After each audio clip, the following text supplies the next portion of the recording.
Hello guys, welcome to the kitchen. আজকে রয়েছে the কিচেনে মাছের তেলের বড়া। এবার প্রথমেই মাছের তেলগুলোকে ভালোভাবে ধুয়ে একটা পাত্রে নিয়ে নেবেন। তারপর তাতে 2 টেবিল স্পুন চালের গুঁড়ো, তারপর একে একে হলুদ গুঁড়ো, red chilli powder, Kashmiri red chilli powder, coriander powder, পরিমাণ মতো নুন, কিছু কাঁচা লঙ্কা এবং অল্প তেল দিয়ে ভালোভাবে মেখে নেব।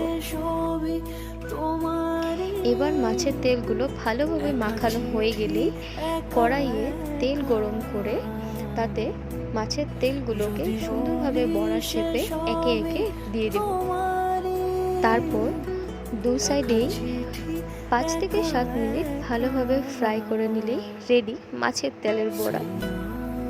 আর এই মাছের তেলের বড়া হলেই যেন আর অন্য কিছুর প্রয়োজনই হয় না, এই একটা জিনিস দিয়েই ভাত খাওয়া হয়ে যায়। Thank you for watching.